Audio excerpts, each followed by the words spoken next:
Everyone, আজকে আমরা আপনাদেরকে দেখাবো গিটারে কীভাবে নোটসগুলো আপনারা রিডিং করতে পারবেন, মিউজিক থেকে নোটস কনভার্ট। আমরা লাস্ট ভিডিওতে দেখিয়েছি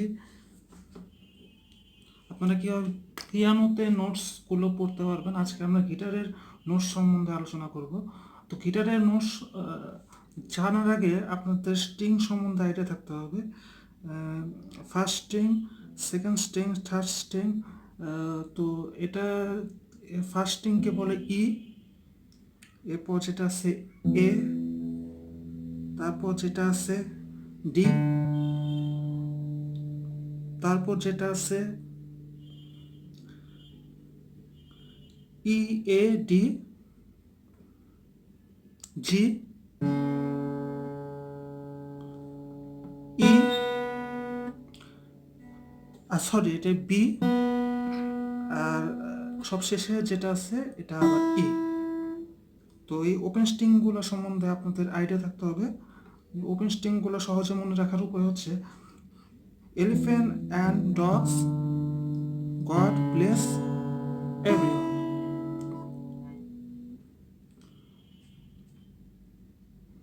তো এখন আমরা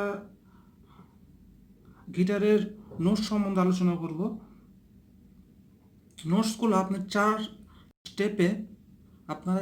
স্টেপে এটা আপনাদের শিখতে হবে। সেই স্টেপগুলো হলো ওপেন স্ট্রিং সম্বন্ধে আপনার জানতে হবে, স্টেপ 1। স্টেপ 2 হচ্ছে আপনাদের ই স্ট্রিংয়ের নোটস সম্বন্ধে জানতে হবে। স্টেপ 3 এ স্ট্রিংয়ের নোটস সম্বন্ধে জানতে হবে। আর স্টেপ 4 অক্টেভ প্যাটার্ন সম্বন্ধে আপনাদের জানতে হবে।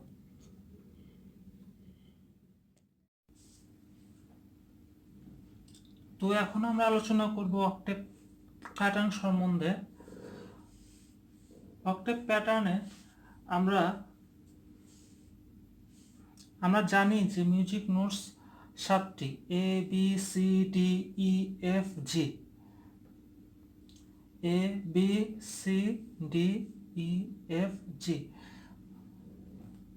আর নোটস প্যাটার্নটা এরকম হবে, এরপরে বি এবং সি একসাথে, ডি, এরপরে ই, এফ, তারপর জি। নোটস প্যাটার্নে এরপরে বি ফ্ল্যাট অথবা এ শার্প, বি এর কোনো শার্প নোট হয় না, এজন্য সরাসরি সি তে চলে যাবে।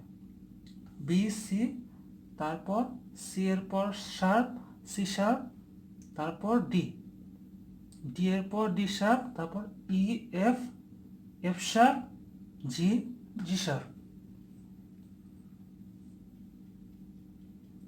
আমরা এটা গিটারের স্ট্রিং এখানে দেখিয়েছি, ই, এ, ডি, জি, বি, ই।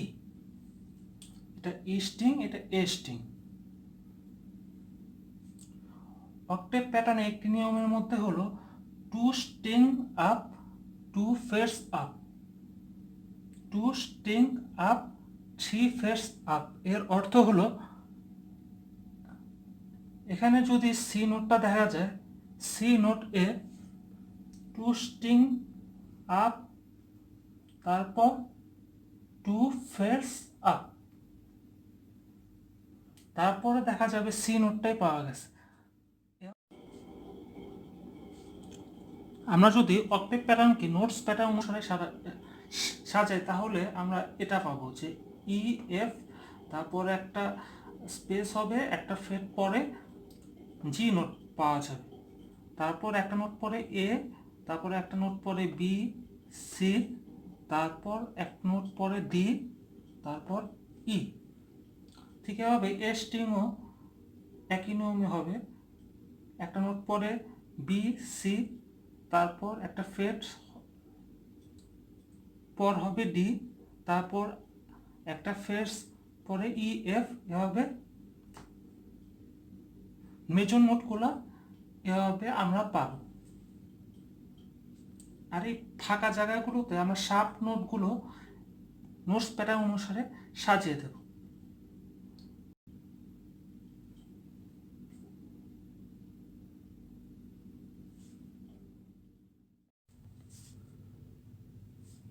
এখন আমরা আসি নোটস সম্বন্ধে। গিটার নোটস কীভাবে আমরা প্যাটার্ন অনুসারে আমরা পাবো। আমরা এখানে একটা সাইন দেখতে পাচ্ছি, এটা হলো হোল নোট, আর এই সাইনটা হলো হোল নোট রেস্ট। এটা হলো হাফ নোটের সাইন, এটা হলো হাফ নোটের রেস্ট। এটা হলো কোয়ার্টার নোটের সাইন, এটা কোয়ার্টারের রেস্ট। 8 note rest. এটা হলো 16 নোট রেস্ট। আর এই চিহ্নটা আমরা দেখতে পাচ্ছি, এটা হলো ট্রেবল ক্লেফ। একে বলে ট্রেবল ক্লেফ। আমরা এখন নোট আমরা কীভাবে চিনতে পারবো গিটারের নোট, সেটা হলো একটা every good boy does fine, EGBDF।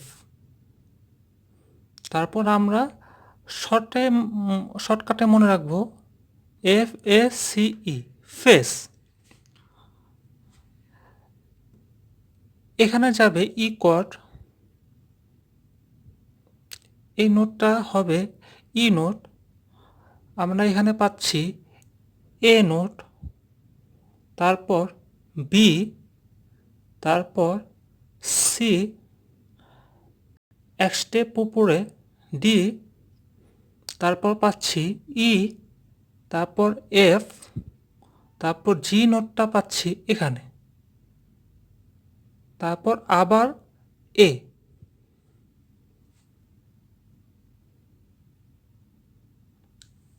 আশা করি সবাই বুঝতে পেরেছেন।